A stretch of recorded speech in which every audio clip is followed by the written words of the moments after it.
You're listening to a DM podcast. Hello and welcome back to Beyond the Likes. It is Amy Gerard and I am with an incredible woman today. Her name is Leonie Akhidenor. Nailed it. Okay, so you are, I've written this down so I remember everything. You are a relationship coach. You are a successful businesswoman. You're also the host of your very own podcast called the Parenthood Podcast. Yes. And you have two beautiful children. So, I mean, I've done my own little research, but I'd love to hear a little bit about you. Like, where are you from? You were born in Melbourne? Born in Melbourne. Parents, so dad was born in a village in Africa, in Nigeria. Amazing. And mum was actually born here, so she's Greek background, hence the bit of a mixy mix that I've got going on here. Cute. So, Nice. Greek background, born in Oz, but left at 5 years old for Greece. So basically both parents ended up migrating 20 years later when they met each other overseas, came back to Oz, and that's where I was born. So Can you speak Greek? I can. Can you? Yes,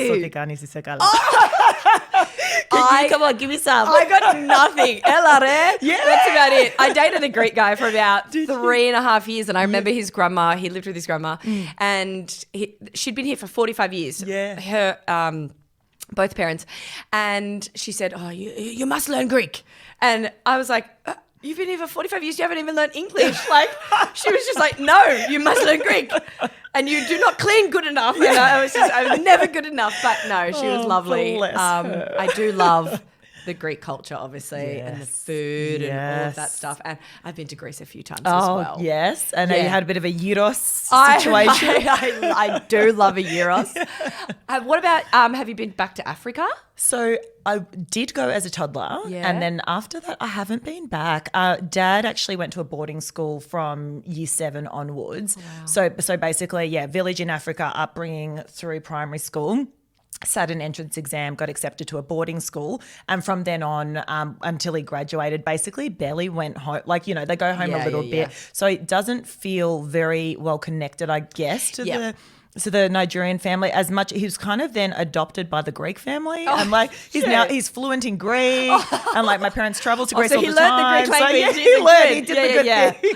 Oh, how good. So I feel almost like 90% Greek, but need to get to Nigeria at some point. Absolutely. Yeah, it would be an incredible experience, I Yeah. reckon. And you have 2 boys? 2 little ones, Noah, who's 4, and Charlie, who's 3. Oh, nice and close. Oh, yes. Thought that was a good idea at the time. that was intentional? Probably not as close as Anton. However, I wanted about a 2-year gap. Yep. And because I never had siblings that were close. So my next sister is 6 years younger than me. And then the two of them, I've got one after that who's 18 months younger than her. And I was always like, Charlie, like, I want to hang out with my little buddy at school and like my little sibling. Yeah. So I was like, I didn't actually factor in the fact that it would actually be quite difficult having kids close in age. Listen, I did the same thing. I did 3, I think because I was 3 and my mum did all 3 of us in 3 years. Okay. And I was like, oh, cool, it's a cool dynamic. Like I always felt like I had a little friend, even though there were 2 brothers and they were a lot closer. Yeah. I was like, yeah, sure, I'll just smash it out the park. I'll just do 3 in 3.5 years too. But times are so different now. Like everything is so much more fast paced. Yeah. And, it's so bloody expensive to live in Australia. Ooh, yeah. And financially, like realistically, my mum didn't go back to work for 11 years. And she just cruised. Like she had playgroup on a Tuesday and that was it. She just potted around. There was no mobile phones. She didn't go out. She didn't do anything. Yeah. I mean, it sounds quite boring, but also they didn't know any different, right? Yeah. But so I mean, 3 absolutely pushed me over the edge. Yeah. But how did you get into like parenting coaching? And so basically I should mention that is a bit of a passion project for me. My day job, I literally was always like very corporate-y, and so did like the consulting thing for a while, and then I now work in property development, but I started the podcast, and the coaching thing comes from the podcast, right? Cool. So I started the podcast when my second little one, Charlie, was 6 weeks old, and I was going through my second round of postnatal after having had a at 18 months before with my first child. Oh, wow. And also prenatal for both. Like, yeah, my body no one talks about prenatal much, do they? Yeah. Is it that people don't have it? I'm writing a book at the moment, and one of the chapters is all about pregnancy, and I talk about, each different pregnancy. And my pregnancy with my second son, my first son, my second child, was so different to the others in that, like, there was just months and months where I just cried, and I'm not a crier, and I'm a glass half full, quite a positive person, and I could not get myself out of this rut, and I felt so much weight, and I felt so unhappy. And it was only, I remember talking to a girlfriend of mine, she's actually a psychologist, and she was like, oh, you probably had prenatal depression. And you just don't hear a lot of it, right? No, absolutely. And I had a similar thing. I'm typically very high energy, positive, happy. My first was a little bit unexpected. Yes. So, we went off the pill. I was like, oh, it'll take you a little while to fall pregnant, and it didn't, right? Yeah. And so, and I think also because I'm a type A, I like to be structured and planned and things. So I got a little bit thrown, and I should say that it was an absolute blessing, obviously, to fall pregnant so quickly. A lot of people have, really long journeys. So, very blessed for that. However, it did throw me a little bit. And then all of a sudden, there was a build up of just having zero emotion as far as wanting to get out of bed. I was just like, I can't, and then I'm crying, but I'm not like emotionally crying. It's like tears are running down my face, and I'm just kind of like spaced out. Just weird stuff that had never happened to me before. Yes, this is exactly like me. Is that right? Yeah. And you just kind of go, where am I in all of this? Like, what happened to me? I remember I would put Charlie to bed, and I would go and sit down on the lounge, and I'd just sit there and cry. Right. And I was like, oh my God, do I need to go and talk to somebody, because this is very foreign to me. Yeah. It only happened in the first trimester for me, and halfway through into second, and then I kind of came out of it. Okay. I was like, what? But it was definitely a weird period.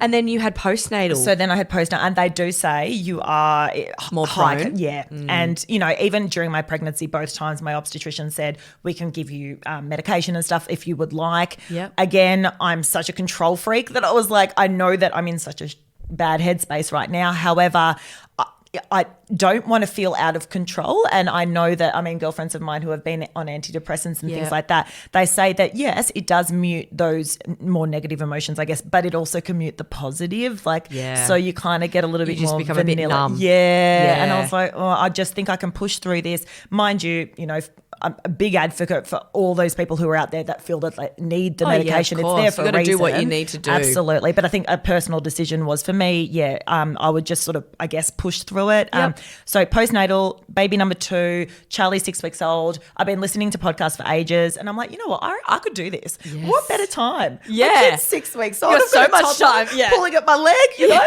I'm trying to breastfeed while the other one's like, I've got a million people pulling at me. I'll just start a podcast. I'll just throw something else in the ring. What else are we going to do, right?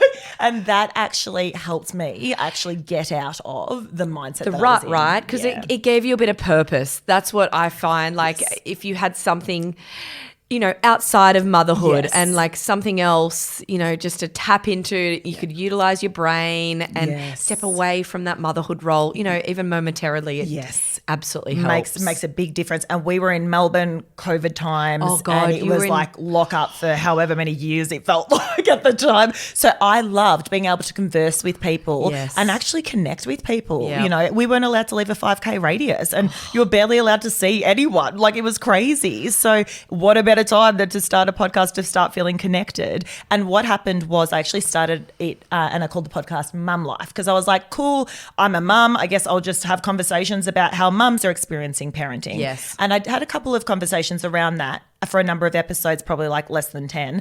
And then I went, hold on, I'm feeling like there's a missing piece here. Yeah. What are the partners? Where are they in all of this, right? So mum goes, I feel this way at this time. I'm like, yeah, but what's your partner thinking, if you are in a relationship? And so then I pivoted and I called it parenthood and I brought on couples. And this is what I do now. I've got a listenership of both mums and dads will call in, anonymously, and mums, and say, look, this is what's keeping me up at night. And we'll talk about that topic with sometimes an expert, with another guest, by myself sometimes, as well as bringing couples on to talk about their most difficult experiences as parents. Yeah, that's fantastic, because I don't know. I mean, I listen to a few podcasts, but I'm yet to find one that's, quite inclusive of males at the same time. Yes. Like you tend to either have the girls podcast or the men's, Yes. but you don't tend to have one that's like quite inclusive for the parents, right? Absolutely. So that's really fantastic. And I do think that men, they often get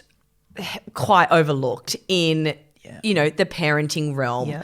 And whilst I absolutely acknowledge that, responsibility and, the emotional weight of parenting does tend to fall predominantly on the mum's shoulders, I do think that men are just kind of told to get on with it, right? And that their feelings aren't as valid. And I know that my husband, I can only speak to my own, obviously, personal experiences, but my husband, he kind of just hit the ground running and he was fine. But I remember my mum saying to me, make sure that you don't leave Ryan out. And, your dad got really funny and a bit distant and almost a little bit jealous. And I was like, wow, Dad's needy as fuck. Wow, I did not know this about him.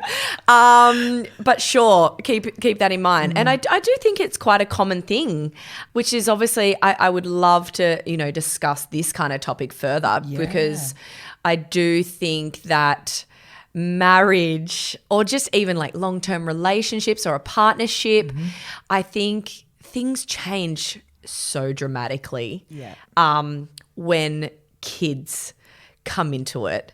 Like, what is the most common topic or like question that you get asked from mums, after they have kids? Is it about like, what's the most common thing that people fight about and stuff? Yeah. Okay. So many ways we could go about this. Yeah. And actually just I've got so many questions. Oh, no. I'm We'll like be here for 2 hours. too. Yeah. And one thing I will add is the extra layer of the experience of now nearly 90 episodes of doing the pod. Yes. I then probably only 6 months ago when I'm loving working with couples, getting both of their insights, helping them navigate difficult times.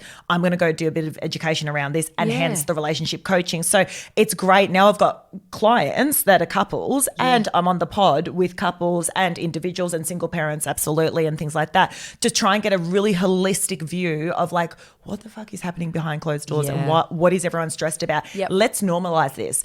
So what I've noticed in over 90 episodes and conversations is there's so many common themes. I mean, like, where do you start? But one of them that comes to mind straight away is the physical touch piece. So I literally had a couple on one time and the male was being really emotional at that point. He literally had tears in his eyes and he goes, you know what, Leonie, one of the hardest parts was, when our little one was under 1 year old, and I sound a bit selfish saying this, but I felt like my wife just didn't love me anymore. And then she turned to him and she was like, and then she welled up and she's like, but baby, he's like, I'm not going to communicate that in the midst of mayhem that there is. But I was like, talk to me more about that. And he goes, well, it was just, she was so preoccupied and understandably with the child touched out massively that she didn't have space to touch me too kind of thing, Oh man, I don't even know how you navigate that topic because that is exactly, I reckon, every single, couples issues. And I went from, same with Ryan, I went from, and I'm a physical touch person. I, like, if we were sitting next to each other, I'd be stroking your hair. I am such a physical touch person. And I went from being so, like, super affectionate with Ryan. And if we're on a couch, I'm sitting next to him and we're cuddling and kissing and blah, blah, blah, blah, blah. And then I had this baby and all of my time and attention went to this baby. And, she was born a little bit early and I had to breastfeed her every 2 hours. And I was so tired and overwhelmed because it was such a change in scenery and like it was such a like big shock to the system. And similar thing, like I could not give him anything. And I reckon so many men would struggle with that. And then in the same breath, like, don't put that on me because I am struggling as well and I am so exhausted and like I don't need you to be needy now. I just need you to be supportive. But then like, where's the middle ground? Yes, 100%. And like that's the dance that we often do for a period of time. And I Yep. think now versus pre-children, it's a conscious effort Yes. to ensure that you are connecting with your partner versus before, as you said, all your love, touch, feely, everything went to that person. Yeah. So overnight, you've got this baby hanging off your boob if you're breastfeeding, or even if you're not, like, Yep. constantly this baby is on you, etc. Overnight, things change. And it takes a little bit of time for the relationship to recalibrate. Yeah. What I find is, and what, from all the discussions that I have had, if particularly the birth mother, if she has not had even 5 minutes to herself Yeah. without baby, just to go to the toilet, like or have a shower alone. Yeah. If she doesn't get those 5 minutes or the 10 minutes and she's so tapped out, there's no way she can't give anything back. Anything more. So Yep. as much as like the self-care piece is a bit of a buzzword, in order to start feeling connected again with your partner, you kind of need to feel connected in yourself. Yeah, absolutely. First, right? Without baby hanging off you. Yeah, absolutely. Well, I always find, even just as a mother, I find as well that when I do have a little bit of time to myself, it makes me a better mum. It makes me a better person, and it makes me a better mum. Yeah. And I think like self-care, or just even that small reprieve of it, just helps with your sanity. We were okay when we had Charlie, I think, because it was an exciting thing and we were both very excited. Also, our relationship was very new. I fell pregnant after 6 months of dating Ryan. So we were still kind of getting to know each other throughout my pregnancy, and then we had a child, but it was like this joint venture and it felt okay. And then with Bobby, I think we kind of started struggling a little bit because the adjustment from 1 to 2, and I found that what would help us, we became like passing ships. Like he would go to work because I was the stay-at-home mum, and he had to work extra hard to keep us afloat financially. And then he would get home and I would just like handball the kids off to him and take myself off to have a shower or just to sit in a dark room on my own. Yes. And we kind of became passing ships. And I remember my mum stepped in, and I know that that's obviously a privilege, having my mum to help me out here and there, but she was like, I'll look after the kids and go out for dinner or like have a date night. And it didn't have to be very often. Yeah. But I found that was really helpful for us. And I remember sometimes I'd be like, I don't even want to go. Like I don't want to fucking go with him, because I'd be feeling a bit resentful, and I was tired, and I was still 7 kilos up, and I was, uncomfortable in my body and everything like that. But then I would go, and it's almost like it was just, it would help us kind of like reignite that flame and reconnect. And I'd be like, actually, I always say this to my girlfriends every now and again when Ryan and I get a moment to myself. I was like, that's why I had kids with him. Like I remember now. I remember why I loved you. I remember why I love you. Exactly, because otherwise we're just on autopilot, and I feel like you're just in the eye of the storm when you've got young kids. Like the roommate philosophy comes out a lot, right? Like you just kind of to-do list, tick, tick, tick, you do this, I'm doing this, okay, cool, whatever. Sometimes I used to like save conversations. Like I used to be like, I got to tell Jules about that. And then it'd whiz through the door and then like 100 things. And I'm like, I can't even have this conversation. I'll save that for date night. I know. Store that, pop that in my notes. Like, that's what I do. to husband. I do. I've got like a notes list of what to talk to Ryan about, purely because my brain's going blah, blah, blah, blah, and I've got 1,000 miles going, and I'll forget if I don't write it down. I mean, I write a bloody notes list most days for myself. But it's funny, like even just writing topics to talk about with your husband. 100%. Because otherwise you are just navigating the beast that is, your beautiful tribe that obviously we love so much, but it doesn't enable us to really, be able to have those deeper, meaningful conversations. And I want to say to those people who perhaps don't have the privilege of family support, of a babysitter or whatever, maybe it's the time in which you're pushing the pram, Bubs is asleep or sitting there, and you're going for a little walk. Yep. Consciously try to make perhaps that your time to connect, right? And have the discussions. Or nap time, I mean, is a solid time for when a lot of people have sex. Like, like choose your moments wisely.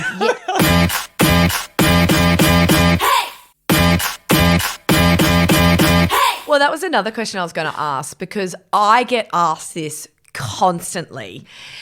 I've spoken to my own experiences and, having kids. having more than one kid, you kind of like your libido goes missing for a bit, right? You might have had a really traumatic birth, or maybe you don't have any support and you don't have a village, and you're exhausted and you're touched out, and there's not a single part of you that wants to have sex. Like I swear to God, after I had Kobe for like the first year, I felt like I was asexual. I was like, I could happily never have sex again. Yeah.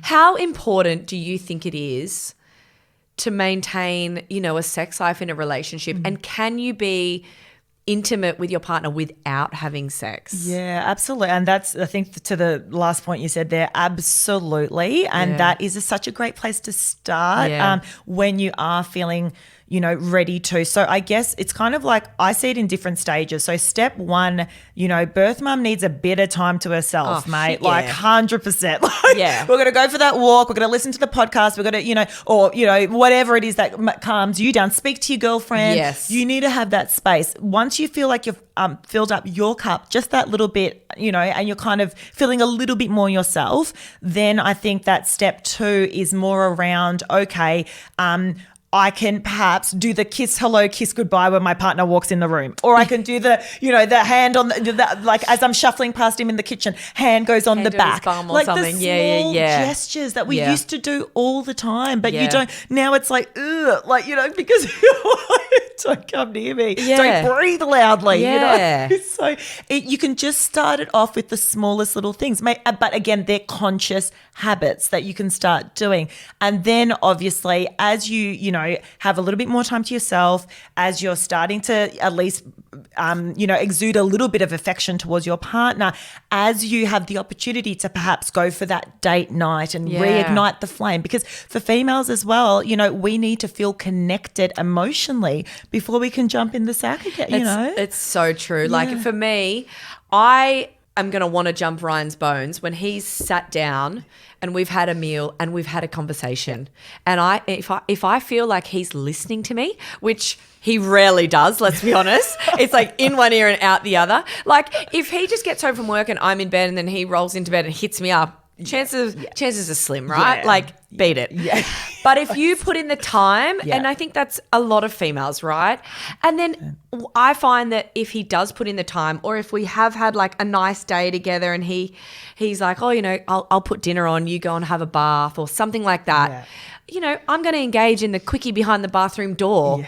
I feel, you want to put a load of washing on the line? Yeah. I'm going to want to root you more than like if you just roll into bed after being at work all week long or being away with work, right? Yes. It's a big thing. And also perhaps, you touch on a few things there, like even just like knowing each other's love languages. Yes. So if yours is acts of service, go get him to, put the washing on. Or if yours is quality time, sit down and like have a meal, get Uber Eats in if you can't get out, and like just try to that will help you ignite, things as well. It's funny because my love language has changed since having kids. Oh, okay. It was never acts of service. Now that's number one.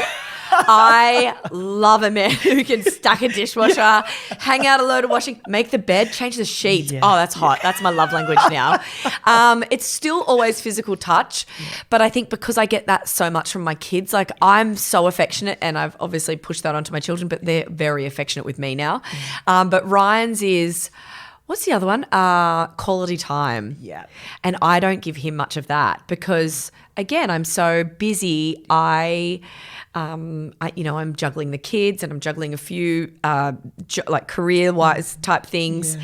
And he's at his, traditional job where he's either away or working, 8 till 6. Yeah. And so we have to – I remember my mum saying to me always when I was younger – marriage it will be the hardest thing that you do, and it is a full-time job. Yep. And it's so different. Like you grow up and you think, oh, it's marriage and must be so nice. And Cinderella, and you get married and you live happily ever after, and it could not be more opposite. And I like sometimes I'll always love Ryan, but man, like I can hate his guts sometimes. I just hate him. And we just bicker and we butt heads all the time. I usually find it's when I'm quite stressed out, like with the mental load that he can't see, or he's quite stressed out at work.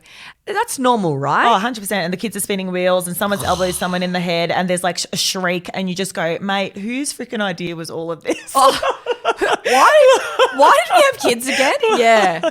You know, and so normal. And I think this is where, I mean, I think the thing is also take the pressure off, and we need to all take the pressure off ourselves as far as like, I mean, as to your point around date night, it might be once every 6 weeks. Yes. But the point is, at least if you're sort of prioritizing it once every 6 weeks, it's in there. So there's your quality time. Yeah. You and know? I even say some of our dates nights that we don't even have to leave the house. Like we'll just go up to Woolies, we'll grab a big array of cheeses, a nice bowl of red, and it might just be sitting down and watching a movie. Yeah. I think it can be super simplified. In summer, it's really nice. We like to sit outside on the balcony, and it's so funny because it's like Ryan and I don't really talk that much during the week. He goes to work.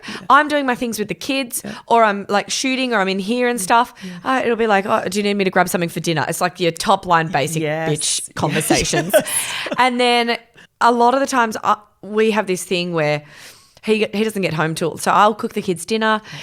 And then I start doing the bedtime bath routine and whatever. And then by the time he gets home, I'm usually finishing putting them to bed. He starts cooking dinner for us. We occasionally have like a 15-minute chat over dinner. Yeah.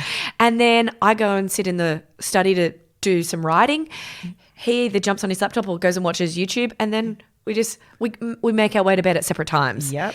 And it can get really lonely sometimes. It can be completely fine other times. Yeah. But when I notice that, I feel like there is a big rift with us, that's when I'm kind of like, okay, let's do something, or I'll try and find a babysitter, or like we've got next door neighbours, they just can come and sit with us, or with the kids once I've put them to bed, and Ryan and I can duck up for like a meal at Thai or something. Yes. I actually noticed that when we aren't intimate, like, my libido's come back now, my child's 4, but we are back into it. But I do notice that when we aren't having sex, we kind of drift further and further because we don't have a lot of time at home together. Yeah.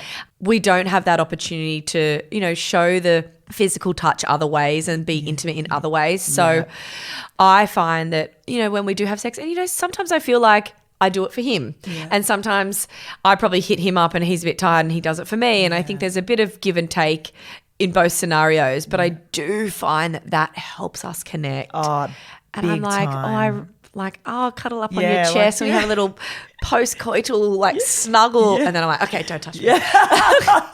But it's so true. And this is where, there's sort of the research has two sort of philosophies around, particularly if you do have a lower libido, but you're like, okay, I'm feeling like I'm maybe, ready to kind of get back into it.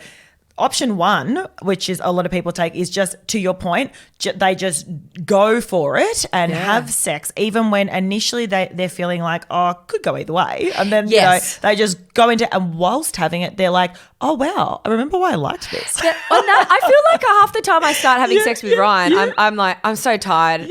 But I know, we haven't had sex for a while, so I'm like, okay. And then it starts and I'm like, oh, this is good. This is good. I'm really enjoying this. Yeah, right. So it's just, it's not because I'm not sexually attracted to him or anything like that. It's just because I'm so fucking tired usually, right? Totally. What was the other option? So the second option is for those who don't feel that they're ready for that, is communicate. So that couple, for example, that I mentioned earlier, he's like, I didn't feel like my partner loved me. Yes. She was like, you raised that with me, I don't know, a year after not feeling loved, you should have communicated that sooner. Oh, but absolutely. Basically when he did communicate that to her, she said it opened a conversation. And I said to him, babe, obviously, we've got a lot going on here. I do love you. I'm not ready to have sex right yet, and I'm aware that it's been a while. It's almost like airing it rather than pushing it to the side, because then both of you have these ideas, they don't love me, God knows what, and airing it. And he goes, he's like, of course, it didn't mean that I then was fine and didn't want to, I was happy to wait another year until we had sex or whatever. But he goes, the point was we were sort of able to be vulnerable together.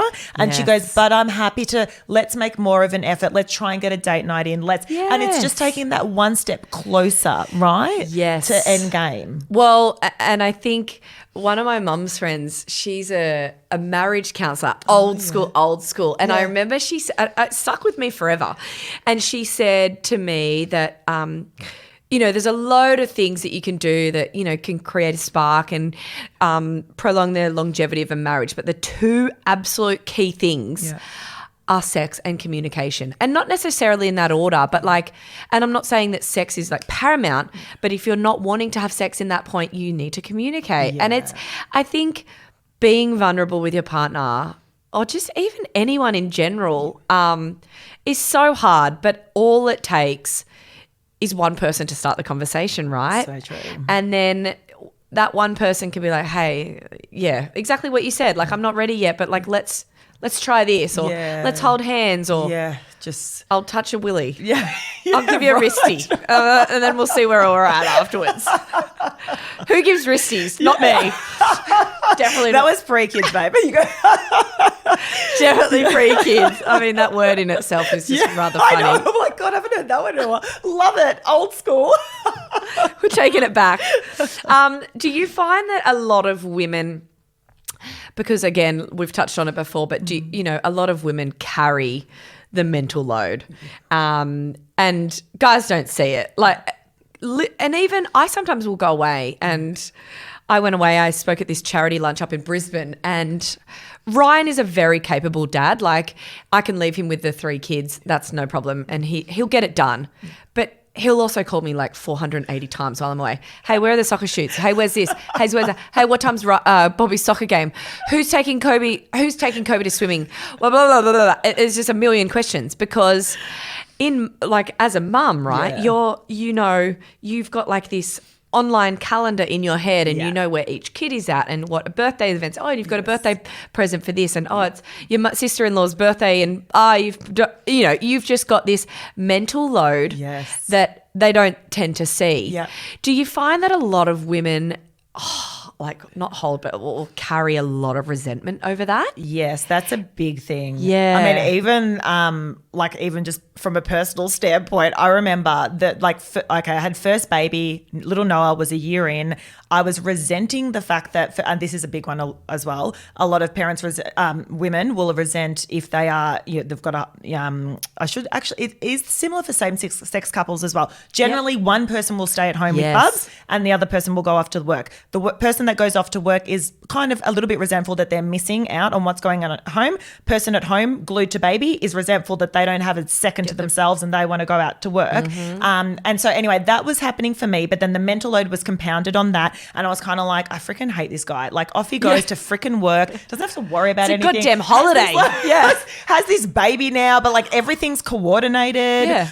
Good for you, mate. Yeah. So anyway, that's building. We go to a dinner party, right? Yeah. At a dinner party, having a few wines. The babysitter was home with Noah. It's nearing 12 o'clock, talking about mental load, nearing 12 o'clock. We were walking distance from home. And I thought, now 12 o'clock's a good round number to be home for babysitter. Well, pay your get, because then tomorrow we've got this on. I'm going to make sure.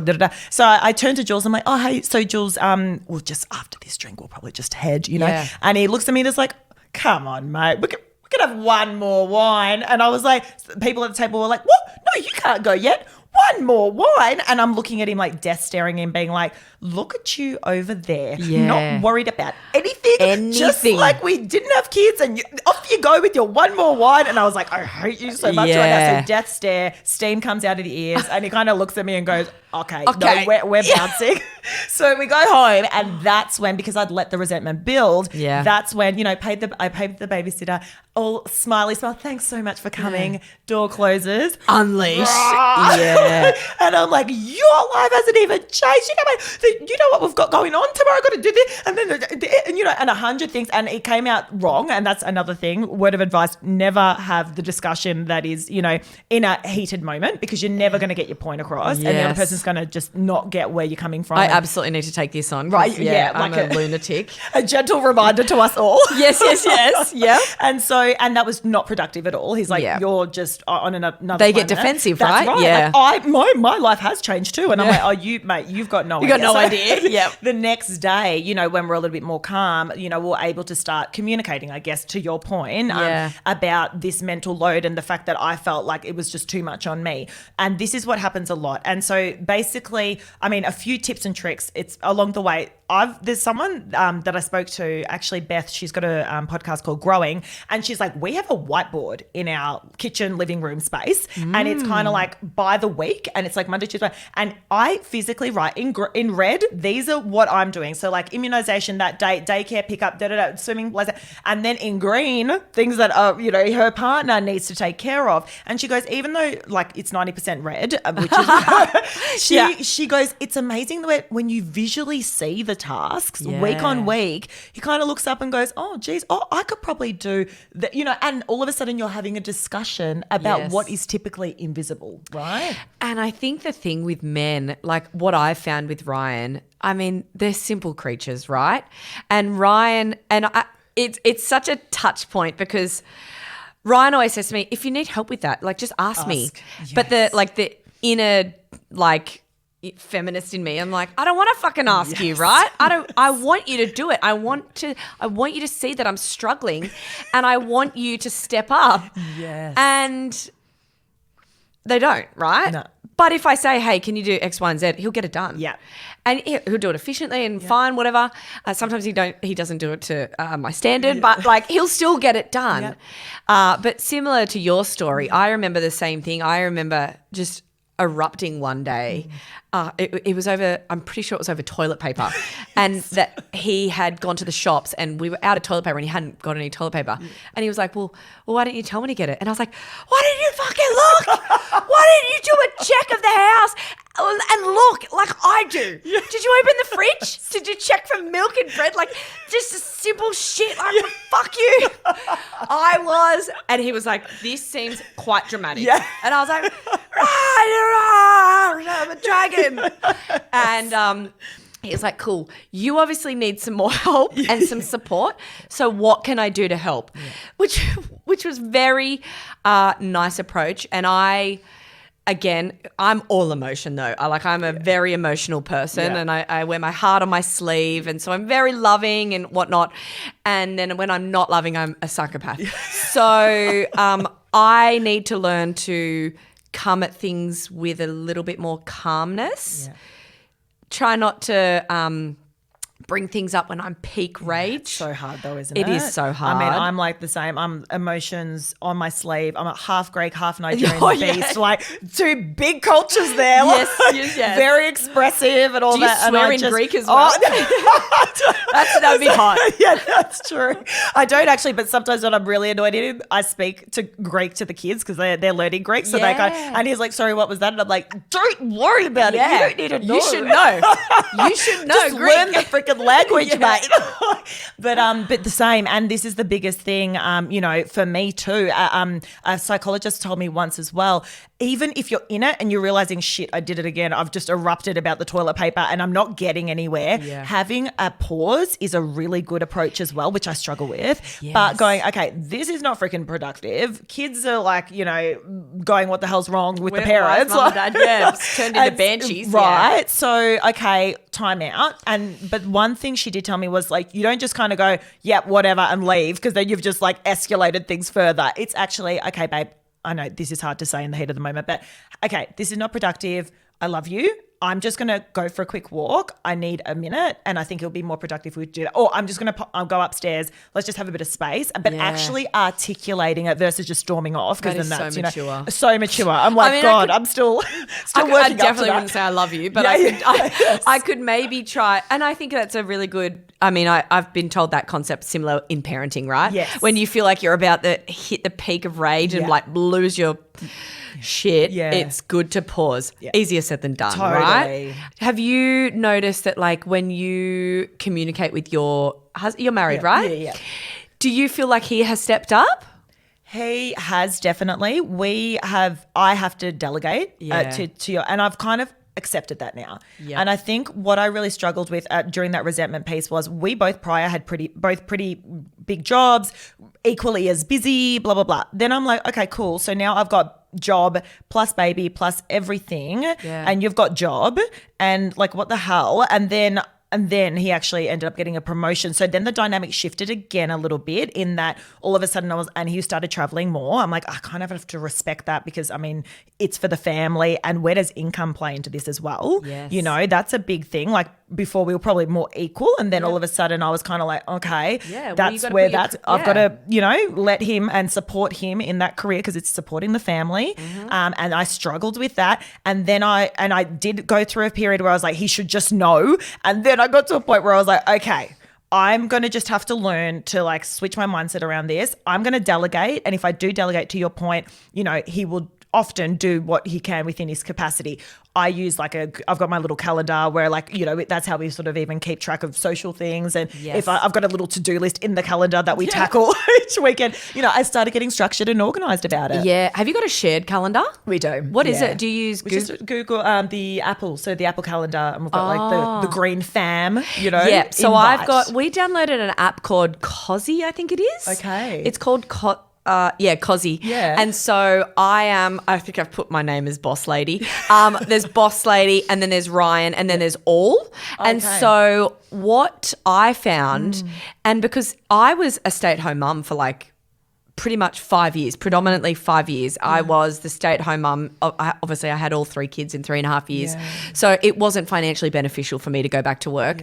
So I stayed at home. And then when I had Kobe, 6 months after I had Kobe, I started doing things. I started writing for The Latch, and I started doing some content stuff with Instagram and, the podcast. And because it's not like set hours, right? It's not like a 9 to 5 job. Yeah. What I found was I was picking up all this work, and I was doing emailing, and I was doing my writing, and I was doing podcasting, and I was shooting stuff. But as well as that, I was still doing the entire stay-at-home mum role. And a stay-at-home mum is without a doubt the hardest job in the world, 100%. right? It is a relentless beast of a job. Very rewarding. We love our children.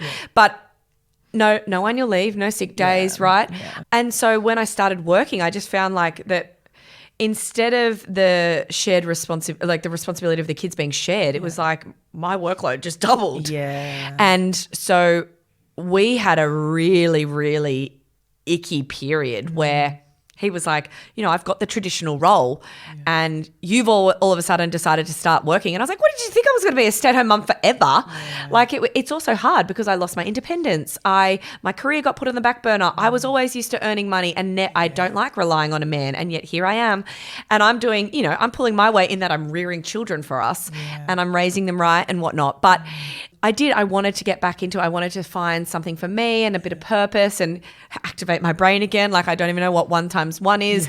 But we had a really, really murky period where I said because he works away a lot as well. So I was like, when you do get home and on the weekends, it absolutely needs to be a 50-50 split because we're both working now. Yeah. Monday, Tuesday, I've got the littlest one at home with me. So cool, I'll do all the parenting shit and do all the washing and cooking and whatnot. But it has to be a 50-50 split. Yeah. And I think in today's society, women are trying to do it all. They're trying to raise kids, but also hold on to their careers.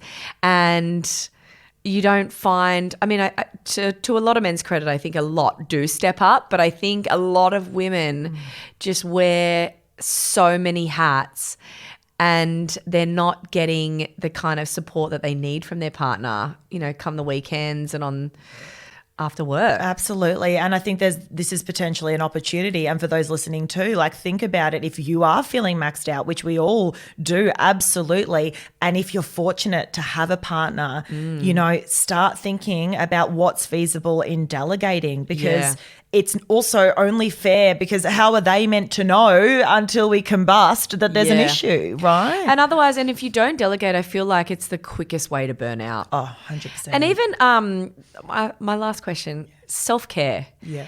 Do you Ryan and I, now that we have 3 kids, we prioritize it so much. I know how much I love going out with my girlfriends. Yeah. And I love spending time with Ryan, but a lot of the time when I'm spending time with Ryan on the weekend, it's also with the kids. Yeah. So you're not getting a reprieve. You're not getting that break. So I love, and sometimes I could just be going out for dinner with my mum before she moved down the coast and abandoned me, or going to the shops and getting a manicure, or just having some alone time, or just booking in a lunch with some girlfriends. Yeah. I thrive when I get that alone time. Yep.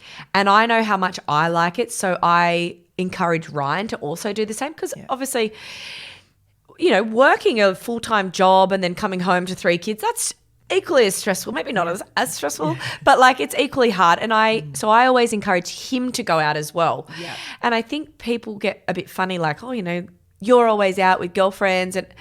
And I think freedom in a relationship is so important. Yes. So I encourage him, he encourages me, and then we do something together. Yep.